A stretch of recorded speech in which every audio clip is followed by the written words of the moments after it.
सभी को जय माँ काली। कैसे हैं आप सभी लोग? आशा करती हूँ कि माता रानी की असीम कृपा आप सभी पर बरस रही होगी।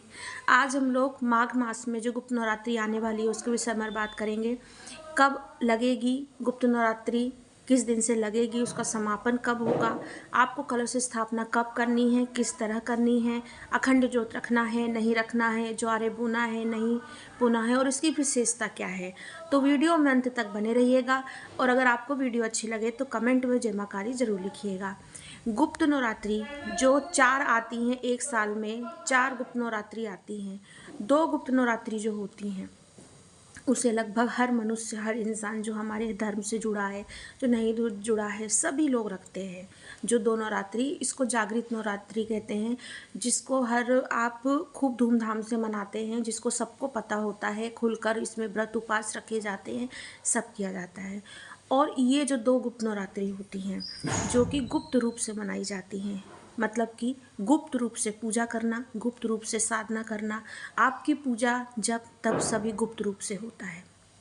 गुप्त नवरात्रि जो होती है ये पंडितों, जो कि मंत्र सिद्ध करने वाले हैं, तांत्रिक हैं, भगत हैं, साधक हैं, इन लोगों के लिए ये जो गुप्त नवरात्रि होती है ये बहुत ही ज़्यादा महत्वपूर्ण होती है।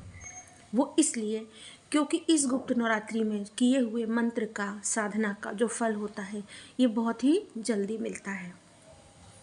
गुप्त नवरात्रि जो है आपकी, ये दुर्गा माँ के जो 9 रूप होते हैं उनके साथ साथ इसमें जो 10 महाविद्याएं होती हैं उनकी पूजा होती है।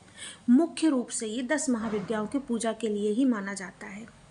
इसमें 10 महाविद्याओं की इसीलिए कहा जाता है कि इसकी पूजा गुप्त रूप से होती है, क्योंकि ये जो 10 महाविद्याएं होती हैं इनकी पूजा, इनकी साधना का जो तरीका होता है वो अलग होता है, जिसको आम जो गृहस्थ होते हैं, जो साधक नहीं होते हैं, जो कि बस डेली की जो पूजा पाठ करते हैं, जिन्हें मंत्र तंत्र जप तप नहीं पता होता है, तो वो जो होते हैं वो इस नवरात्रि में जो होते हैं वो थोड़ा अपने आप को कम पूजा पाठ करके माँ की कृपा प्राप्त करते हैं।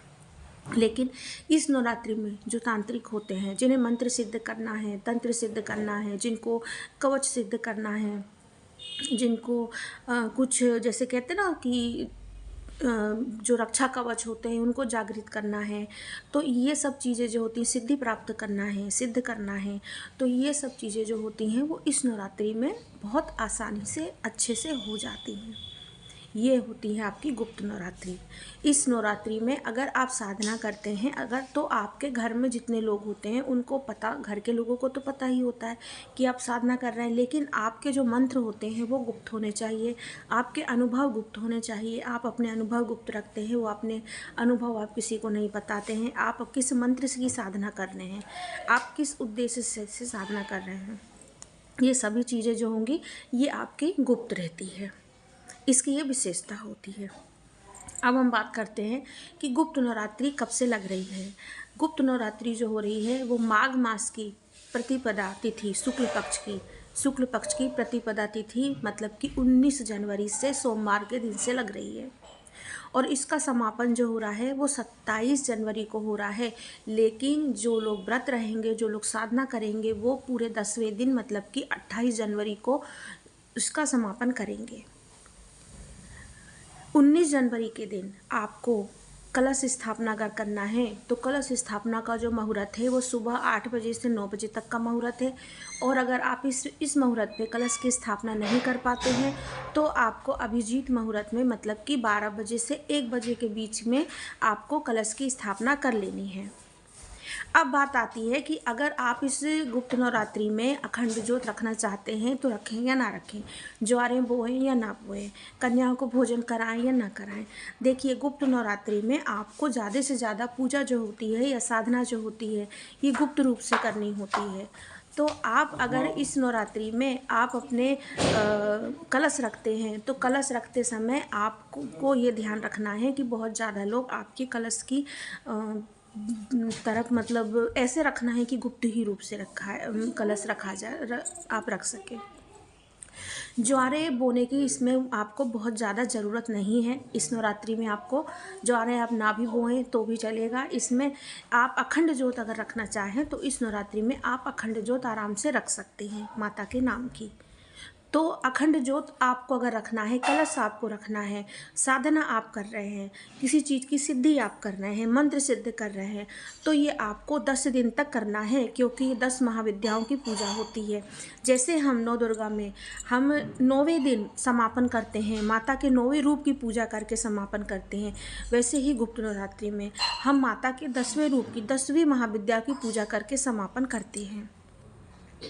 आपको साधना, हवन, पूजा जो है आप जैसे करते हैं वैसे ही करना है, लेकिन आपको 10वें दिन जिस समय पे आपने संकल्प लिए थे उसी समय से पूरे 10वें दिन तक आपको साधना करनी है।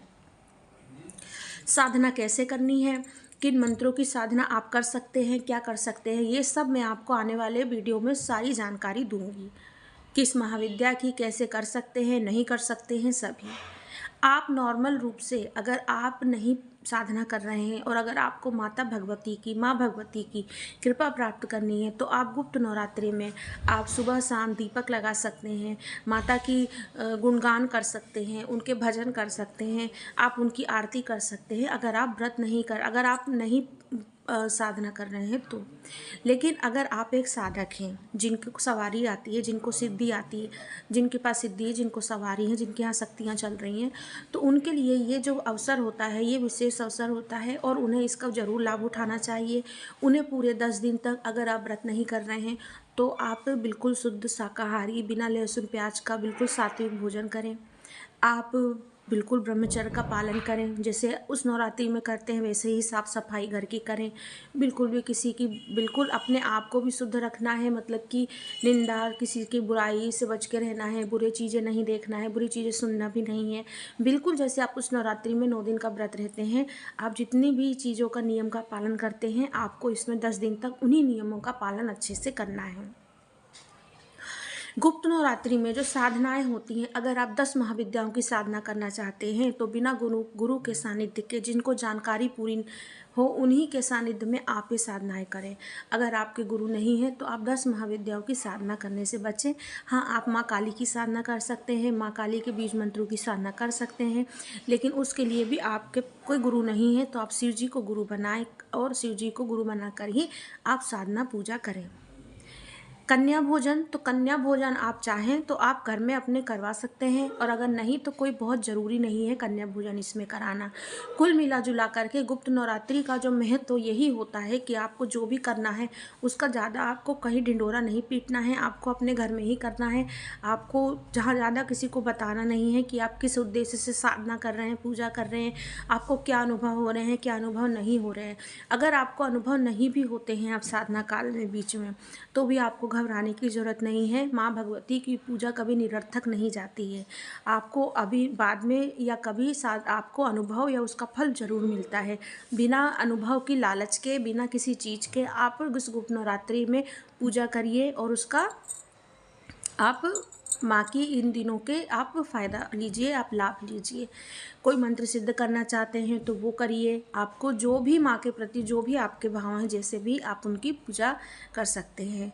तो ये मैंने आपको बता दी कि गुप्त नवरात्रि का जो आरंभ है वो 19 जनवरी से हो रहा है और जो समापन है वो 27 को है, लेकिन जो साधक लोग हैं वो पूरे 28 जनवरी को ही समापन करेंगे। पूरे जो 10 दिन हैं वो पूजा करेंगे, चौकी रखेंगे, अखंड ज्योत जलाएंगे। पूरे 10 दिन तक उनको ये सारे कार्य करना है, सारे नियम पालन करना है 10 दिन तक। तो मैं उम्मीद करती हूँ कि आपको मेरी बताई हुई जानकारी अच्छी लगी होगी। अगर अच्छी लगी तो कमेंट में जय माँ काली ज़रूर लिखना। अगर आपको कोई भी शंका हो, कोई भी आपको प्रश्न पूछना हो गुप्त नवरात्रि से लेकर के रिलेटेड, तो आप मुझे कमेंट में लिख सकते हैं। जय माँ काली।